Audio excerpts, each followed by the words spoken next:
The morning sun streamed through the classroom windows as Thomas carefully hung his backpack on the hook, labeled with his name.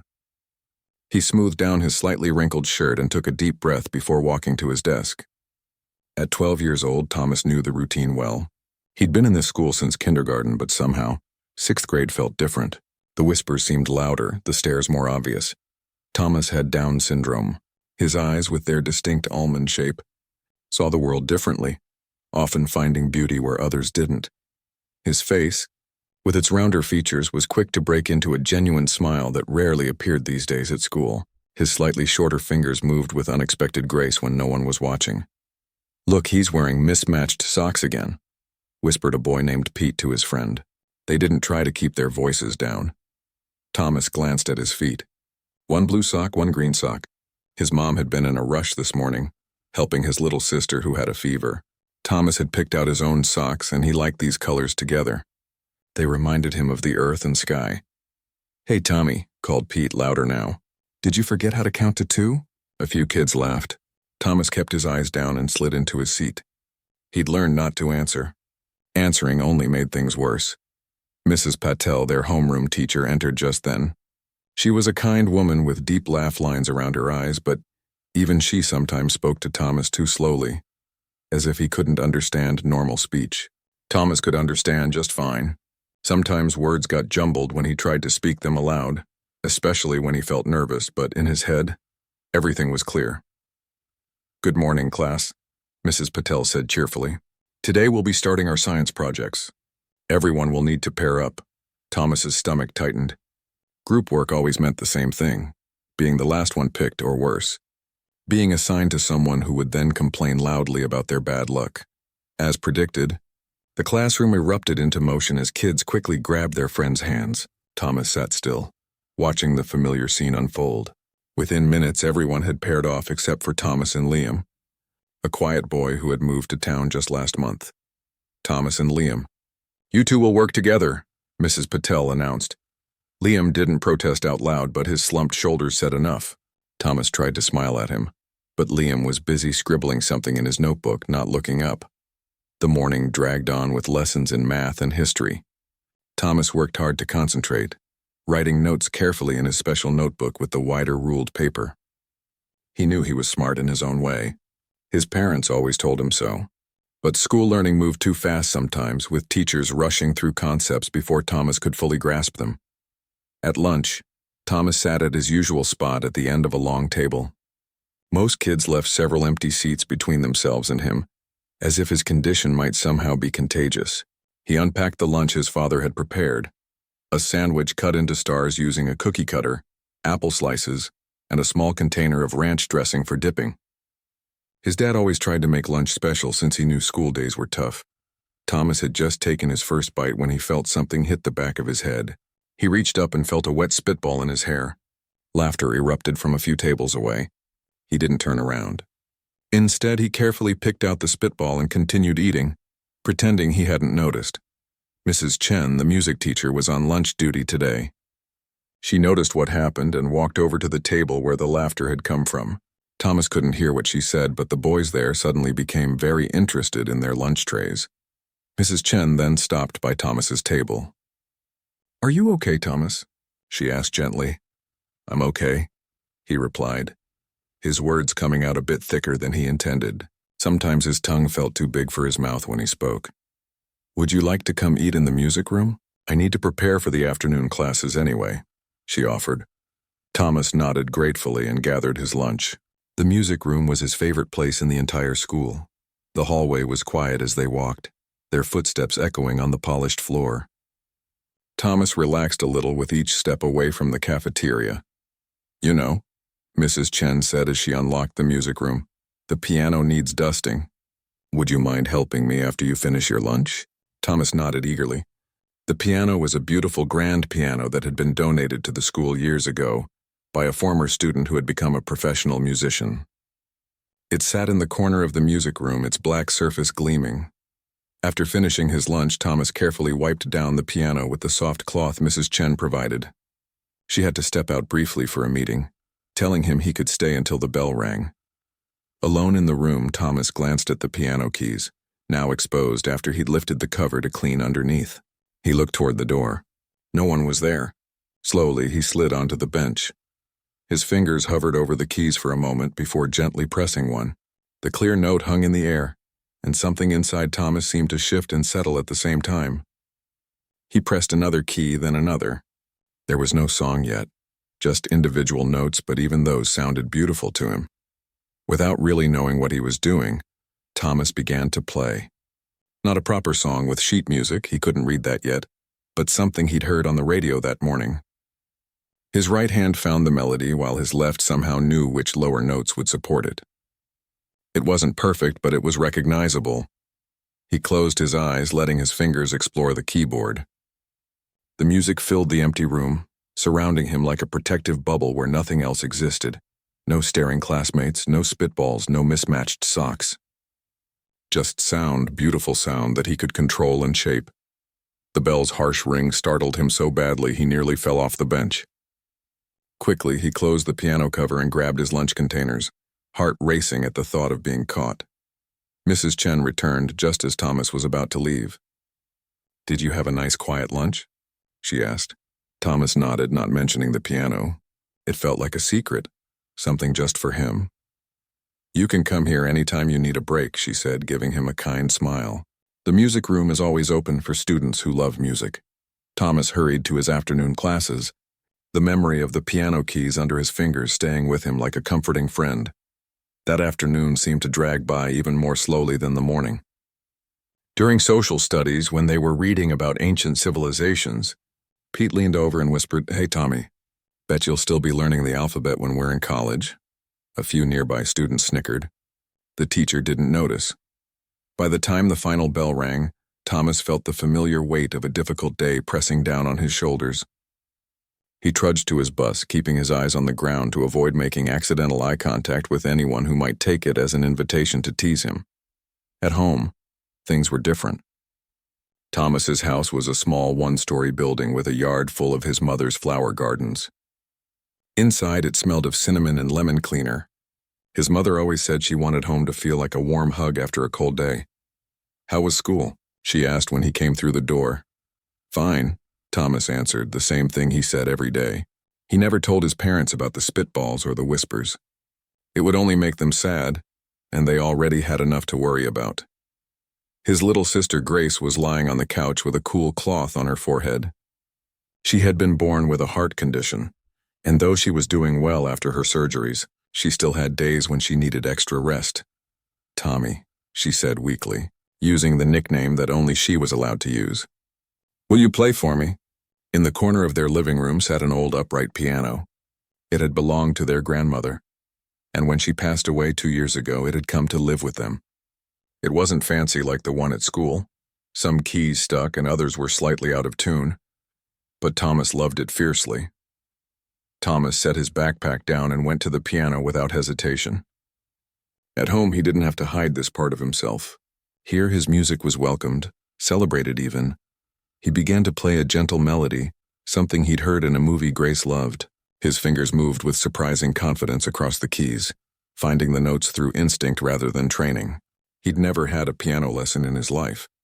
Their family couldn't afford them.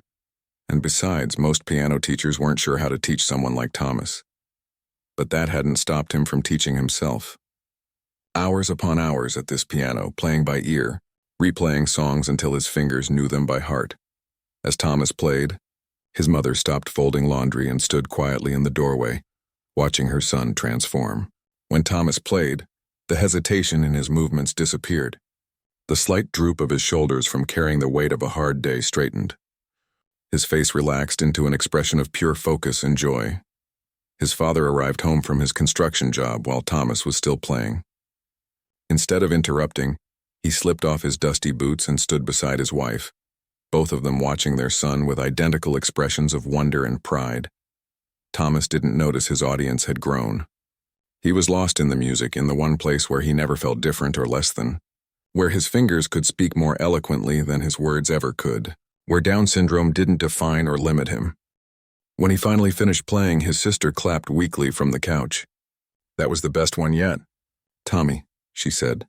His parents applauded too, and Thomas ducked his head. embarrassed by the attention but pleased all the same. "You've got a gift, son," his father said, his voice a little rough with emotion. "A real gift." Thomas just smiled and ran his fingers lightly over the keys one more time. At school he might be the boy who wore mismatched socks and spoke too slowly and couldn't quite keep up in math. But here, at this piano, he was simply Thomas, and he was enough. 2 weeks passed, and autumn settled over the town. The trees outside the school turned golden and red, and the mornings grew crisp enough that Thomas needed his blue jacket with the broken zipper. His dad had promised to fix it this weekend. Thomas was sitting in the music classroom during lunch again. It had become his daily routine since Mrs. Chen had first invited him. She didn't always stay in the room. Sometimes she had meetings, or lunch duty, but she'd given Thomas permission to eat there whether she was present or not. "Just make sure you clean up after. Yourself," she'd said with a wink. "And if you happen to dust the piano again, well, that would be very helpful." They both knew what dusting the piano really meant. Thomas wasn't sure if Mrs. Chen had heard him playing that first day, or if she'd just guessed, but somehow she knew. She never made a big deal about it, never stood watching him or asking him to perform. She simply created a space where he could be himself. Today, Mrs. Chen was sorting through a stack of sheet music while Thomas finished his sandwich. The room was quiet except for the soft shuffling of papers. "Thomas," Mrs. Chen said suddenly, looking up from her work, "have you heard about the talent show?" Thomas nodded slowly. Posters had been up around the school for days announcing the annual Fall Talent Showcase. The 6th, 7th, and 8th graders could all participate, and parents and community members were invited to attend. It was a big event at their small school. "What do you think about entering?" Mrs. Chen asked, her tone casual, as if she were asking about the weather. Thomas froze with his juice box halfway to his mouth. "Perform? In front of everyone?" He shook his head quickly. "No? Why not?" Mrs. Chen set down her papers and turned to face him fully. "You have an amazing talent, Thomas." Thomas looked down at his lunchbox. "They'll laugh," he said quietly, his words coming out thick but clear enough. Mrs. Chen didn't pretend not to understand. "Some might," she agreed honestly. "At first. But not after they hear you play." Thomas kept shaking his head. The thought of being on stage with everyone staring at him, whispering about him, maybe even shouting things. His heart raced just thinking about it. "Would it help if I worked with you? We could practice together after school sometimes," Mrs. Chen suggested. "You could play on this piano instead of using the keyboard they set up for the show." Thomas looked at the grand piano longingly. It was so much nicer than the one at home with its sticky keys and slightly flat notes. "Think about it," Mrs. Chen said, not pushing further. "The sign-up deadline is Friday." The bell rang then, and Thomas packed up his lunch things. As he headed to the door, Mrs. Chen called after him. "Thomas, whatever you decide is okay. But sometimes the things that scare us the most are the things most worth doing." Throughout his afternoon classes, Thomas couldn't stop thinking about the talent show. Part of him, a small, brave part, wondered what it would be like to play for an audience. To show everyone that there was something he could do well. Very well, actually, according to his parents and Grace. But the much larger part of him remembered all too clearly the daily mockery he endured just for existing. Why would he willingly put himself in a position to be laughed at even more?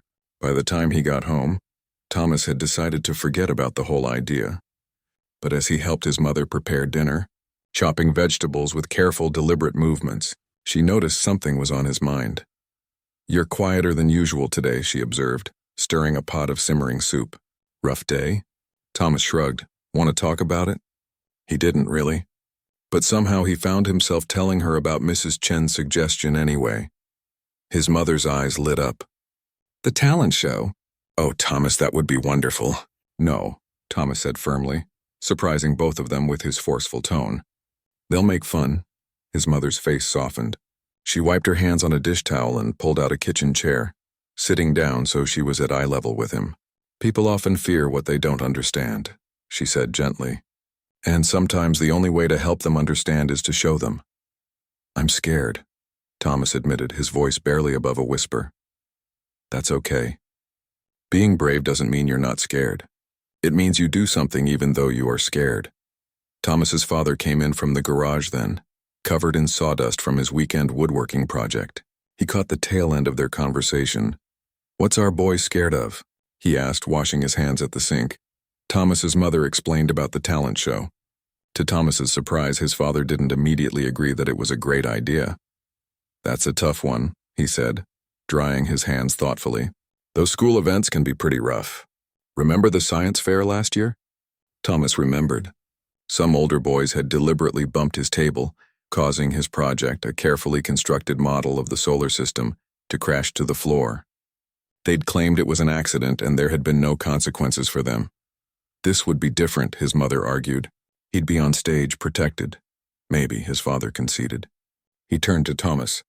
"What do you want to do, son?" Thomas stared at the pile of carrot slices he'd been cutting. "Don't know," he mumbled. "Well, no rush to decide," his father said easily. "Sleep on it." But that night, Thomas couldn't sleep. He tossed and turned, his mind filled with conflicting images. In some, he saw himself playing beautifully while the audience watched in amazement. In others, he froze on stage, unable to move or speak while everyone pointed and laughed. The next morning, dark clouds hung low in the sky, matching Thomas's mood. He trudged to the bus stop, barely noticing when the first few raindrops began to fall. At school, Pete and his friends seemed particularly rowdy, fueled by the rainy day that kept everyone indoors for morning break. As they all lined up to return to class, Pete deliberately stepped on the back of Thomas's shoe, causing it to slip off his heel. "Oops," Pete said with exaggerated innocence. "Didn't see you there, Tommy. You're so small, you know." Thomas wasn't particularly small for his age, but the words stung anyway. He fixed his shoe without replying and kept his eyes forward. Mrs. Patel was watching the line with a distracted expression, her mind clearly elsewhere. In music class that afternoon, Mrs. Chen announced the talent show to everyone. "Sign-up sheets are outside my door," she said. "You can perform individually or in groups. All talents welcome, singing, dancing, comedy, instruments, magic tricks, whatever you've got." The class buzzed with excitement. Thomas kept his eyes on his desk. "I'm doing a drum solo," announced a boy named Kyle. "Me and Beth are singing a duet," said another student. "What about you, Thomas?" Mrs. Chen asked suddenly. "Any interest in sharing your piano playing?" The classroom went silent. Then someone snickered. "Thomas? Playing piano?" Pete's voice was full of disbelief. "That I'd like to see." Mrs. Chen's gaze hardened slightly. "Yes, Thomas has quite a gift at the piano. Perhaps you'll all get to hear him at the showcase." Thomas wanted to disappear. He hadn't even decided if he was going to sign up, and now everyone was staring at him, some with curiosity, others with obvious skepticism. After class, several students lingered by the sign-up sheet. Thomas hurried past, keeping his head down, but as he turned the corner, he heard Pete's voice. $5 says Tommy Downs can't even find the right end of the piano," he said loudly. 10 says he runs off stage crying. Laughter followed Thomas down the hall. His cheeks burned with humiliation and anger. Without making a conscious decision, he turned around and walked back to Mrs. Chen's door. The group of students was just leaving, still laughing among themselves. Thomas waited until they were gone. Then, with a trembling hand, he wrote his name on the sign-up sheet. Next to talent, he carefully printed piano. At lunch, Thomas went to the music room as usual. Mrs. Chen was there, arranging chairs. "I signed up," Thomas said without preamble. Mrs. Chen's face broke into a wide smile. "I'm so glad, Thomas. What made you decide?" Thomas thought about Pete's bet, about the laughter. But it wasn't just that. It was also his mother's words about bravery. And something else, something harder to name. A feeling that the music inside him needed to come out to be heard. "I want to," he said simply. "Well then," Mrs. Chen said, pulling out her calendar. "When shall we start practicing?" "I'm free Mondays and Wednesdays after school." "Would that work?" Thomas nodded. He'd have to take the late bus home those days, but it would be worth it. "What piece would you like to play?" Mrs. Chen asked. Thomas thought for a moment. "The Night Song," he said. Mrs. Chen looked puzzled. "From the movie," Thomas tried to explain, "about the stars in the boat." It took some back and forth, but eventually Mrs. Chen realized he was talking about Chopin's Nocturne Op. 9 No. 2, which had been featured in a film Thomas had watched with his family. It was a challenging piece, especially for someone without formal training. "That's ambitious," Mrs. Chen said carefully. It's a beautiful piece, but quite difficult. Would you consider something a bit simpler for your first performance? But Thomas was adamant. That was the piece that moved him, that made him feel something deep and important when he played it. It was the piece he wanted the world, or at least his school, to hear. Mrs. Chen finally agreed. We'll need to work hard, she warned. And we'll need to adapt it slightly. Make some modifications to suit your playing style. Thomas nodded, suddenly feeling both terrified and exhilarated. The talent show was just 4 weeks away. That afternoon, he told his parents about his decision. His mother hugged him tightly. I'm so proud of you, she whispered against his hair. His father clapped him on the shoulder. Brave choice, son. Whatever happens, we'll be right there with you. Even Grace, still recovering from her latest bout of fatigue, perked up at the news. You'll be the best one, she declared with the absolute confidence of a 7-year-old. Everyone will clap so hard their hands will fall off. That night, Thomas played his old piano at home with new purpose. He wasn't just playing for himself anymore. Now he had something to prove, not just to Pete and the other kids who laughed at him, but to himself. He could do this. He would do this, as his fingers moved over the familiar keys, finding the melody of Chopin's Nocturne with increasing confidence. Thomas felt a spark of something he hadn't experienced in a long time at school. Hope. The news that Thomas had signed up for the talent show spread through the school like wildfire. By the next morning, it seemed everyone knew. Some kids looked at him with curiosity as he walked down the hallway. Others with open skepticism. A few even stopped their conversations entirely when he passed, only to start whispering again once he was a few steps away. Is it true you're playing in the talent show? Asked Liam, his reluctant science partner, as they set up their plant growth experiment.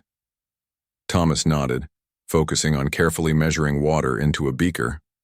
Cool, Liam said, sounding genuinely impressed. I didn't know you played piano. Since I was 8, Thomas managed to say, the words coming out more clearly than usual. Something about Liam's matter-of-fact tone made it easier to speak. I tried to learn guitar once, Liam offered. Couldn't get past the sore fingers part. It wasn't much of a conversation, but it was the first time anyone at school besides Mrs. Chen had talked to Thomas about something other than his differences. It felt good, almost normal. That afternoon brought Thomas's first practice session with Mrs. Chen. The music room was quiet after the final bell, most students having rushed home or to sports practice. Thomas sat at the grand piano, running his fingers lightly over the keys without pressing them down. Show me what you can do with the Nocturne so far, Mrs. Chen said, sitting in a chair a few feet away. Don't worry about mistakes. This is just to see where we're starting from.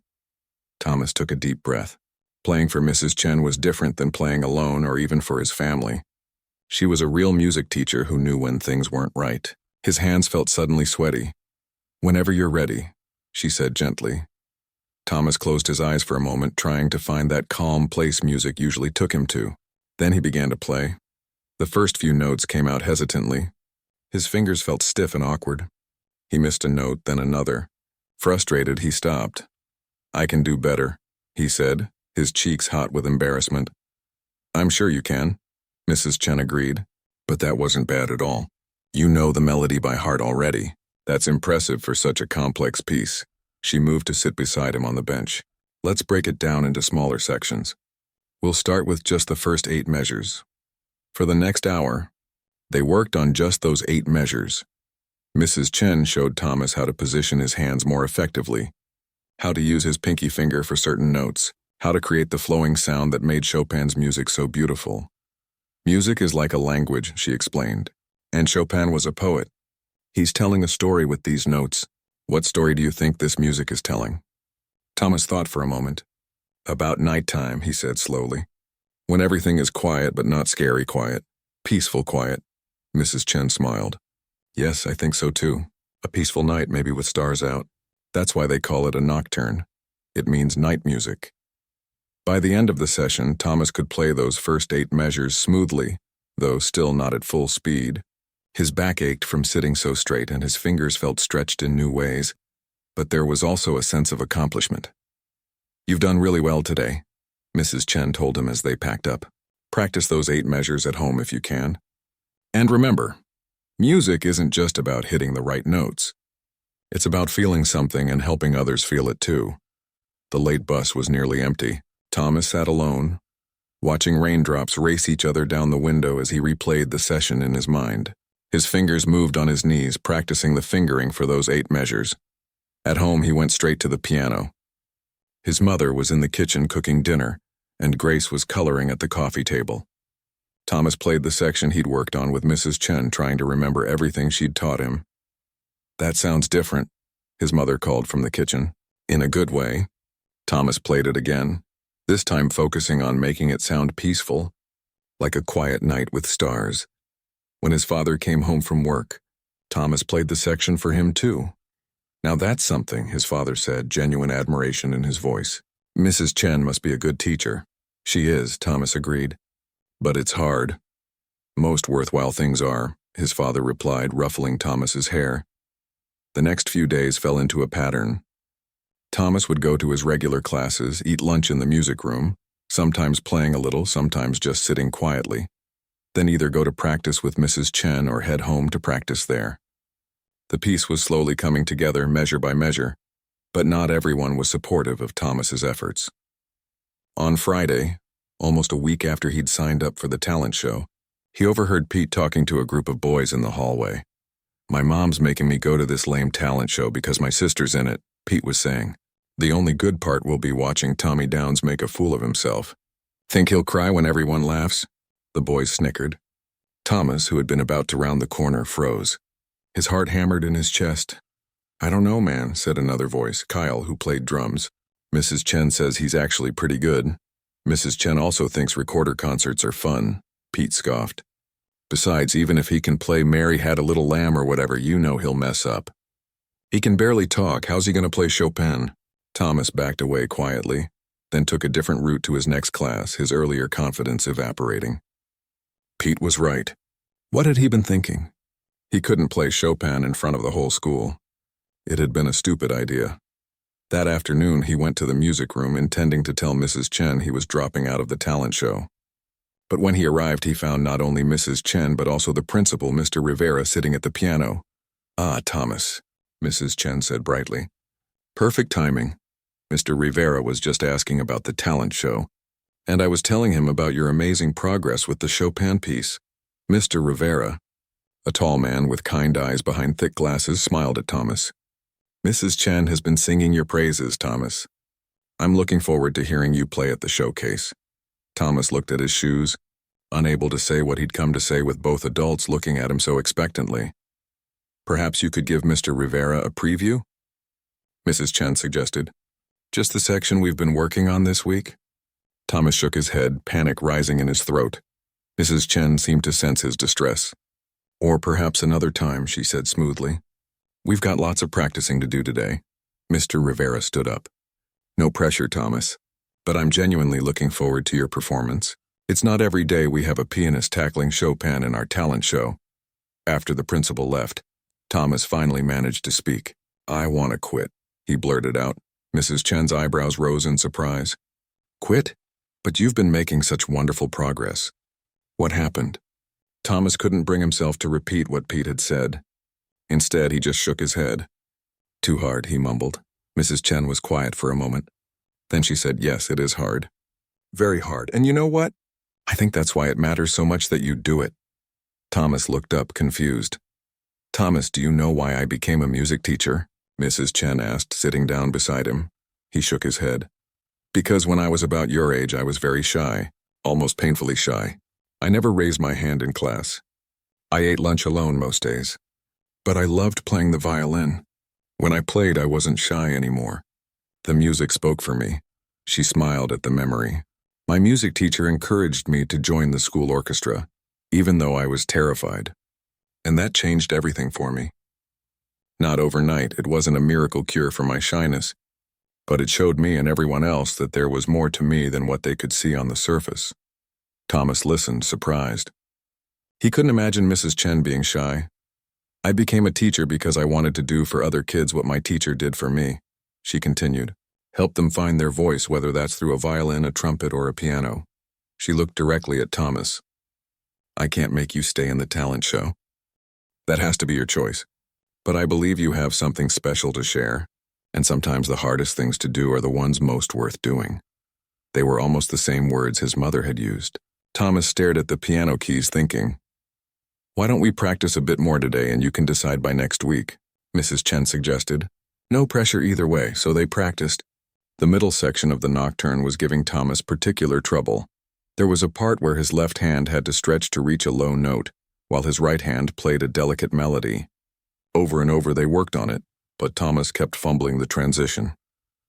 "Let's try something different," Mrs. Chen said after his fourth attempt. She grabbed some colored stickers from her desk drawer. "We're going to create a map for your fingers." She placed a blue sticker on the key where his pinky needed to land, a red one for his thumb, and a green one for the middle note in the chord. "Now try again, but look for the colors instead of thinking about the notes." Surprisingly, it worked. Thomas found it much easier to hit the right keys when he was looking for colors instead of trying to remember which specific notes to play. "You're a visual learner," Mrs. Chen explained. "You remember what you see better than what you hear. We can use that." By the end of the session, they had placed colored stickers on all the trickiest parts of the piece. It looked a bit like a rainbow had exploded over the piano keys, but Thomas could now play through nearly half the piece without major mistakes. "See? Progress," Mrs. Chen said encouragingly as they wrapped up. "Think about what I said, okay? About why this matters." On the late bus home, Thomas did think about it. He thought about Pete's cruel words, but also about Kyle's unexpected defense. He thought about Liam's casual acceptance of his piano playing. He thought about Mr. Rivera's genuine interest, and Mrs. Chen's story of her own shyness, most of all. He thought about the music itself, how it made him feel when he played it right, like he was creating something beautiful that hadn't existed a moment before. At home, he practiced with new determination, using colored stickers on his own piano to match the ones at school. His mother watched from the doorway, a proud smile on her face. "You're sounding better every day," she told him during a break. "Is everything okay at school? With the practices?" Thomas almost told her about Pete, about his moment of wanting to quit. But something held him back. Maybe it was pride, or maybe it was the growing feeling that this was his challenge to overcome. "It's hard," he said instead. "But good," his mother nodded, understanding in her eyes. "The talent show's in 3 weeks, right? We'll all be there. Dad's already asked for the evening off work." That night, as Thomas lay in bed, he made his decision. He would stay in the talent show. He would play his piece, all of it, not just the parts he found easy. And he would play it for himself, not for Pete or anyone else who doubted him. With that decision made, he fell asleep, his dreams full of music and colored keys guiding his way through the nocturne's gentle melody. The day of the talent show arrived with unseasonable warmth for late October. Golden leaves drifted lazily from the trees as Thomas walked to the bus stop that morning, his stomach already in knots despite the performance being hours away. "Today's the big day," his mother had said at breakfast, trying to sound casual while packing extra banana slices in his lunchbox, his favorite for good luck. Thomas had just nodded, too nervous to eat more than a few bites of toast. His father had squeezed his shoulder before heading to work. "No matter what happens tonight, we're already proud of you," he'd said. "Remember that, okay?" Now, as the school bus rumbled toward him, Thomas took a deep breath. Just get through the school day first, he told himself, 1 hour at a time. But school was anything but normal that day. The talent show buzz had taken over, with kids practicing their acts during lunch and teachers allowing extra bathroom breaks for nervous performers. Posters lined the hallway. Fall Talent Showcase, tonight at 7 p.m., auditorium. In Mrs. Patel's class, they were supposed to be working on fractions. But even she seemed distracted. "Remember, those of you in the talent show need to be in the auditorium at 6:30 for final preparations," she announced. "And the rest of you, please come support your classmates. It takes courage to perform in front of an audience." Her eyes met Thomas's briefly, and she gave him an encouraging smile. He quickly looked down at his paper, embarrassed by the attention but also warmed by it. At lunch, Thomas didn't go to the music room as usual. Mrs. Chen had told him to rest his hands today to save his energy for tonight. So he sat in the cafeteria for the first time in weeks, finding an empty spot at the end of a table. To his surprise, Liam sat down across from him, followed by a quiet girl named Zoe who was in their science class. "Nervous about tonight?"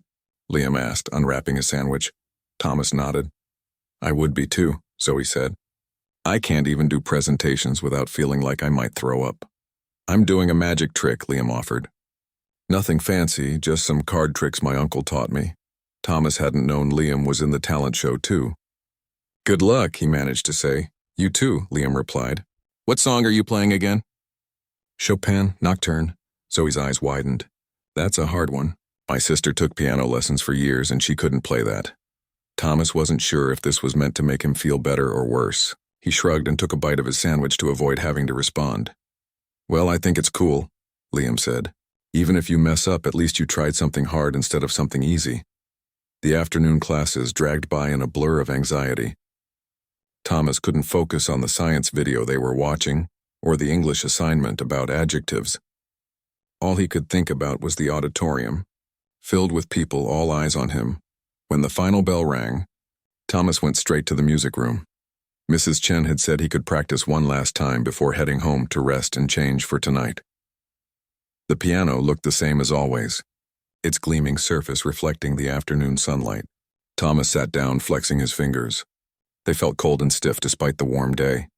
He placed them on the keys, trying to find that familiar sense of calm that usually came with playing. It didn't come. Instead, his mind raced with all the things that could go wrong. What if he forgot the notes? What if his fingers slipped? What if everyone laughed? He forced himself to begin playing anyway. The first few measures came automatically, his fingers remembering what his anxious mind could not.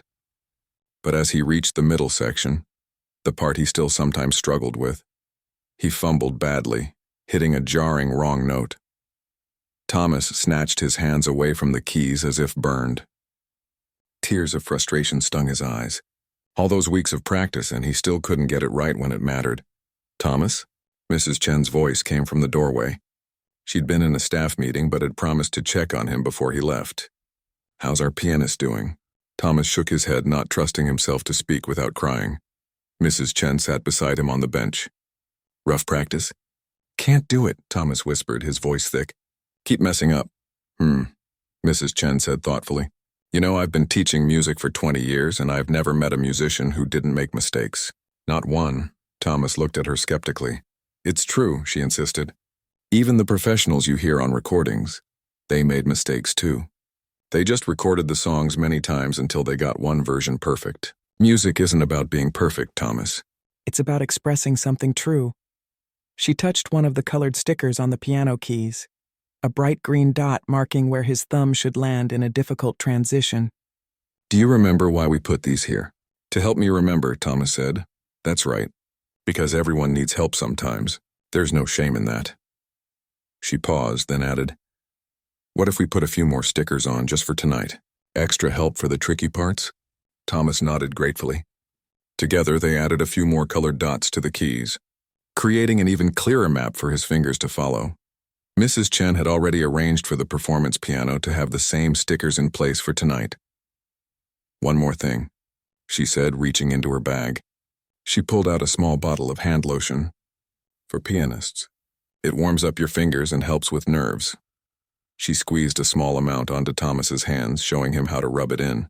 The lotion smelled like lemons and felt pleasantly warm. Better? She asked as Thomas flexed his fingers. It was somehow. His hands felt more alive, more his own. He played the difficult middle section again, and while it wasn't perfect, it flowed more smoothly than before. See? You've got this, Mrs. Chen said. Now go home, rest, eat something, and I'll see you tonight. Wear something that makes you feel confident. Thomas nodded, a tiny spark of hope returning. Maybe, just maybe, he could do this after all. At home, his mother had laid out his favorite clothes, his blue button-up shirt that brought out his eyes, and his best jeans with no holes or worn spots. But Thomas shook his head. For weeks, he'd had a clear picture in his mind of what a real pianist should wear. Dad's suit, he said firmly. Please, his mother looked surprised. The black one. It'll be much too big for you. But Thomas was insistent. His father's suit was what grown-up pianists wore in the videos he'd watched online with Mrs. Chen. It was important. After some debate, his mother agreed to help him try it on. As expected, the sleeves hung well past his hands and the pants pulled around his feet. But his mother was resourceful with safety pins and a stapler in emergency situations. 30 minutes later, Thomas stood before the mirror in black dress pants that only needed to be rolled up a little at the cuffs. and a suit jacket with the sleeves neatly folded back. What about a tie? His mother suggested, caught up in the transformation. Thomas shook his head. Bow tie, he corrected. His father, arriving home early for the big night, laughed in delight when he saw Thomas in his modified suit. Well, don't you look sophisticated? But something's missing. He disappeared into the bedroom and returned with a clip-on bow tie, bright blue to match Thomas's eyes. I wore this to my cousin's wedding last year. Think it would work for a piano concert too? Thomas nodded eagerly, and his father fastened it around his collar. There, his father said, standing back to admire the effect. A real concert pianist. Thomas looked at himself in the hallway mirror. The boy who looked back didn't look like someone people would laugh at. He looked important, like someone with something valuable to share. Grace, all dressed up in her party dress, declared him the handsomest piano player ever, and presented him with a small card she had made, covered in glitter and musical notes, drawn in crayon, so you don't forget that you're the best big brother and the best piano player, she explained, seriously. By the time they arrived at the school auditorium, it was already filling with families and students. Thomas's father dropped him off at the performer's entrance while his mother and Grace went to find seats. Break a leg, son, his father said, using the theater expression Mrs. Chen had taught Thomas. We'll be right there in the audience cheering for you. Backstage was chaos. Two girls practicing a dance routine nearly collided with a boy adjusting his guitar strap. Kyle was tapping a rhythm on every available surface with his drumsticks. Teachers hurried around with clipboards and walkie-talkies trying to organize the nervous performers. Mrs. Chen found Thomas in the crowd. There you are. And look at you, so handsome in your suit. She led him to a quiet corner. The piano's all ready. I put the stickers on just like we practiced. It's the same model as the one in the music room, so it should feel familiar. Thomas nodded, though nothing about this night felt familiar. His heart was racing so fast he thought it might burst from his chest. Mrs. Chen seemed to notice his panic. Remember to breathe, she said gently. And remember, you're not playing for them. You're playing for the music itself, for what it makes you feel. Thomas tried to focus on her words, but it was hard with all the noise and movement around them. A moment later, Mr. Rivera stepped up to the microphone on stage and the auditorium gradually fell silent.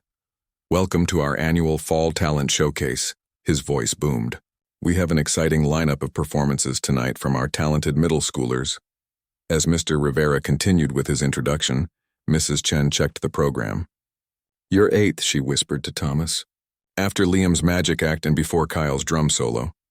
Thomas felt his legs go weak. Eighth. That meant he'd be on stage in less than half an hour. He clutched the small card Grace had made him, now slightly crumpled in his sweaty palm. One by one, the acts before him performed. Thomas watched from the wings, barely registering a jump rope routine, a poetry recitation, a violin solo that went slightly off-key. His mind was too full of Chopin, of colored dots on piano keys, of all the faces that would soon be staring at him. Then Liam was on stage, performing card tricks that drew impressed gasps from the audience. It seemed like only seconds later that Liam was taking his bow, and Mr. Rivera was back at the microphone. Next up, we have a piano performance, Mr. Rivera announced. Please welcome Thomas, who will be playing Chopin's Nocturne in E-flat major. There was polite applause as Thomas walked onto the stage, his legs moving automatically. The stage lights were bright, making it hard to see the audience, though he could make out indistinct shapes filling the seats. The grand piano waited center stage, its lid raised, the colored stickers tiny beacons of familiarity in this overwhelming moment. Thomas sat at the piano bench, adjusting it slightly as Mrs. Chen had taught him. He placed his hands on the keys but didn't press down. The audience waited. The silence stretched uncomfortably. Thomas's mind had gone completely blank. The beginning notes of the piece, which he had played hundreds of times, had vanished from his memory. Panic rose in his throat. He couldn't do this. He couldn't. From somewhere in the audience came a whisper, then a snicker. Then a voice, Pete's voice, stage whispered loudly enough to carry. Told you he couldn't do it. More uncomfortable shifting in seats. Thomas felt hot tears threatening. This had been a terrible mistake. He should never have signed up. Never have thought he could do something so far beyond his abilities. Then, from the front row, a small voice called out, "You can do it, Tommy." Grace, his little sister, breaking the awkward silence with her complete faith in him. Thomas looked down at his hands. At the colored stickers on the keys, blue for the starting note, red for the transition, green for the difficult chord. He took a deep breath, closed his eyes, and pressed the blue key. The first note hung in the air, clear and perfect. Thomas kept his eyes closed, finding his way back to that peaceful place where only the music existed. His fingers found the second note, then the third, following the colored guides without needing to look. The familiar melody began to take shape, flowing from his hands as naturally as breathing. The auditorium fell completely silent. Even the usual shuffling and whispers had stopped.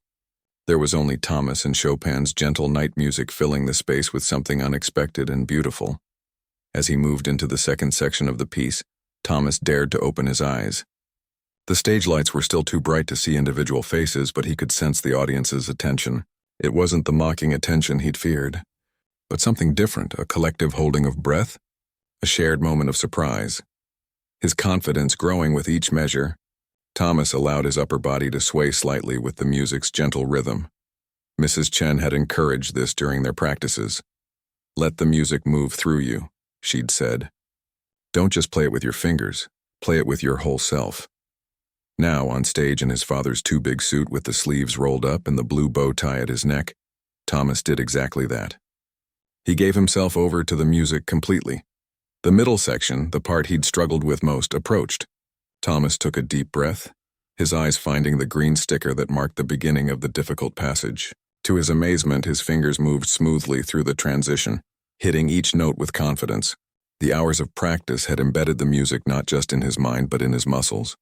The melody soared, then gentled. Thomas leaned into the quieter passages, drawing the audience closer with the softer notes.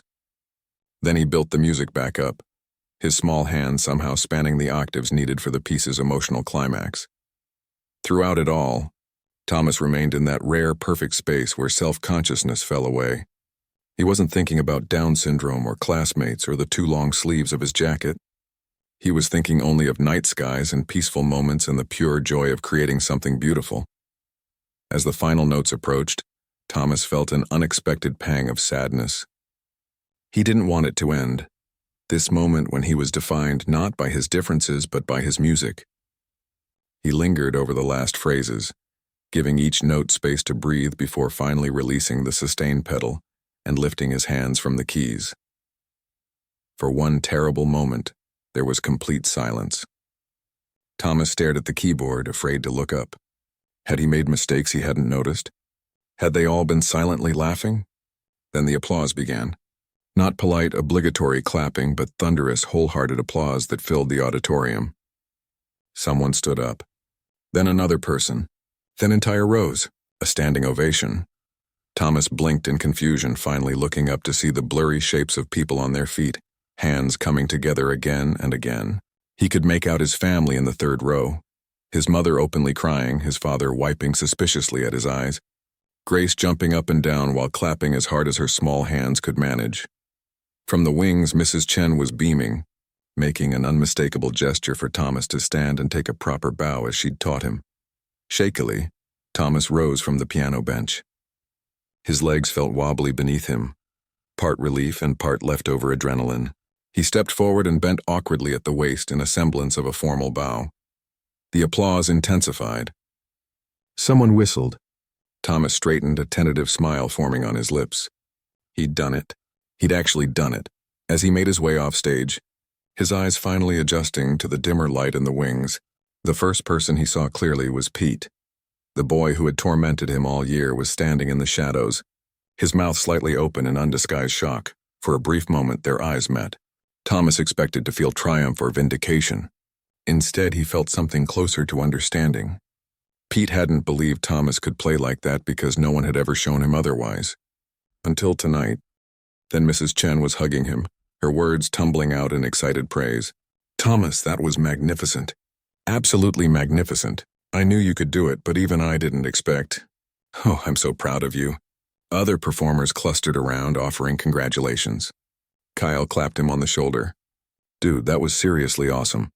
Liam gave him a thumbs up from across the backstage area. Even Mr. Rivera seemed stunned. "Well, Thomas," he said, adjusting his glasses, "I think you've raised the bar for our talent shows for years to come." The rest of the evening passed in a blur. Thomas sat in the audience with his family for the second half of the show, receiving smiles and nods from people who had never acknowledged him before. A few parents stopped by their row to congratulate him and his parents. Mrs. Patel made a point of telling his mother, "I had no idea Thomas was so talented. Simply remarkable." Through it all, Thomas felt strangely calm, as if the music was still flowing through him somehow. The fear and anxiety that had gripped him for weeks had evaporated, replaced by a quiet certainty that something fundamental had changed. After the final act and closing remarks, the audience spilled into the lobby for refreshments. Thomas found himself the center of attention, something that would have horrified him only hours before but now felt almost comfortable. An elderly man approached, leaning heavily on a cane. "Young man," he said, his voice thick with emotion, "I studied piano at Juilliard in my youth. Your performance tonight, the feeling you put into it, remarkable." Before Thomas could respond, a reporter from the local newspaper appeared with a camera. "Could I get a photo of our piano prodigy?" she asked. "And perhaps a quick interview for tomorrow's edition?" Thomas looked to his parents, overwhelmed. His father stepped in smoothly. "Perhaps just the photo tonight. It's getting late, and Thomas has had quite an evening." As the reporter positioned Thomas next to the lobby's decorative piano for a photo, he spotted Pete standing with his family nearby. The other boy quickly looked away when their eyes met. On impulse, after the photo was taken, Thomas walked over to Pete. His heart was pounding again, but differently than before, not with fear, but with purpose. "Hi," Thomas said simply, the word coming out clearly for once. Pete looked uncomfortable. "Hey, you played good. Really good." "Thanks," Thomas replied. An awkward silence stretched between them. Then Pete blurted out, "How did you learn to play like that?" "Lots of practice," Thomas said. He paused, then added, "I could show you sometime, if you want." Pete's eyes widened in surprise. It wasn't forgiveness exactly. The months of teasing and mockery couldn't be erased in a single evening. But it was an opening, a small bridge across a gap that had seemed uncrossable. "Yeah," Pete said finally. "Maybe that would be cool." On the drive home, Thomas sat quietly in the back seat looking out at the stars. His parents had already called his grandparents to share the news of his triumph, and his father had suggested ice cream to celebrate. But Thomas had asked to go straight home. He was tired, but it was a good kind of tired, the exhaustion that comes after accomplishing something difficult and meaningful.